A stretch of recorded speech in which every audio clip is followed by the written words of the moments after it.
லைஃப்பில் இந்த மாதிரி ஒரு பெயின்ஃபுல்லான ஒரு சுச்சுவேஷனை நான் ஃபேஸ் பண்ணதே கிடையாது. மனசு முழுக்க வலி வலி மட்டும்தான். இந்த சுற்றுப்பயணத்தில் என்னென்ன மக்கள் பார்க்க வராங்க, அதுக்கு ஒரே ஒரு காரணம் தான், அவங்க என் மேலே வச்சிருக்கிற அன்பும் பாசம். அந்த அன்புக்கும் பாசத்துக்கும் நான் எப்பவும் கடமைப்பட்டிருக்கிறேன்.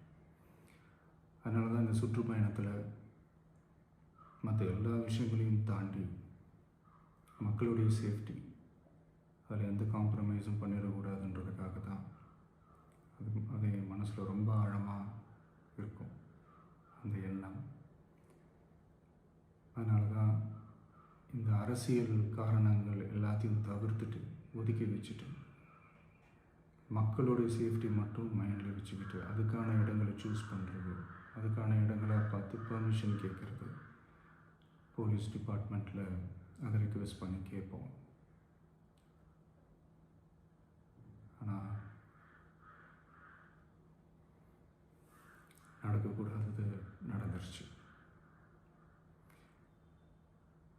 ஆனால் மனுஷன் தானே, அந்த நேரத்தில் அத்தனை பேர் பாதிக்கப்பட்டு இருக்கும்போது எப்படி அந்த ஊரை விட்டுட்டு என்னால் கிளம்பி வர முடியும்? நான் திரும்ப அங்கே போகணும்னு இருந்துச்சுன்னா அதை ஒரு காரணம் காட்டி அங்கே வேறு சில பதட்டமான சுச்சுவேஷன்ஸ், வேறு சில அசம்பாவிதங்கள் அந்த மாதிரி எதுவும் நடந்துடக்கூடாதுன்றதுக்காக தான் நான் அவாய்ட் பண்ணேன்.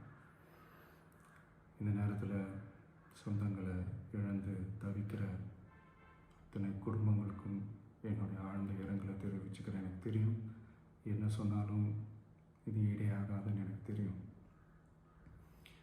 ஹாஸ்பிட்டலில் ட்ரீட் பண்ணிகிட்ருக்கிற எல்லாருமே சீக்கிரமாக க்யூர் ஆகி வரணுன்றது இந்த நேரத்தில் நான் வேண்டிக்கிறேன். கூடிய சீக்கிரமே உங்கள் எல்லாரையும் நான் சந்திக்கிறேன். இந்த நேரத்தில் எங்களுடைய வலிகளை, எங்களுடைய நிலைமையை புரிஞ்சுக்கிட்டு எங்களுக்காக பேசின அரசியல் கட்சிகளை சார்ந்த நண்பர்கள், தலைவர்கள் அனைவருக்கும் என்னுடைய நன்றியை தெரிவிச்சுக்கிறேன். கிட்டத்தட்ட ஒரு 5 மாவட்டத்துக்கு பிரச்சாரத்துக்கு போனோம். இந்த மாதிரி எதுவுமே நடக்கல. ஆனால் கரூரில் மட்டும் ஏன் எப்படி நடக்குது, எப்படி நடக்குது? மக்களுக்கு எல்லா உண்மையும் தெரியும். மக்கள் எல்லாத்தையும் பார்த்துக்கிட்டு இருக்கிறாங்க. கரூரை சேர்ந்த அந்த மக்கள் அந்த உண்மையெல்லாம் வெளியில் சொல்லும்போது எனக்கு கடவுளே நேரில் வந்து இறங்கி அந்த உண்மைகள்லாம் சொல்கிற மாதிரி எனக்கு தோணுச்சு. சீக்கிரமே எல்லா உண்மைகளும் வெளியில் வரும்.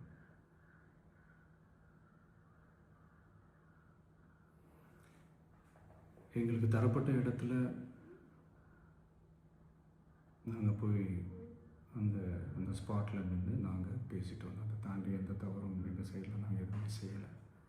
பட் இருந்தாலும் எங்கள் கட்சியை சேர்ந்த நிர்வாகிகள், தோழர்கள் மேலே எஃப்ஐஆர், அது மட்டும் இல்லை சோஷியல் மீடியாவை சேர்ந்த நண்பர்கள், தோழர்கள் அவங்க மேலே எஃப்ஐஆர்லாம் போட்டு இப்போ பிடிச்சிக்கிட்டு இருக்கிறாங்க.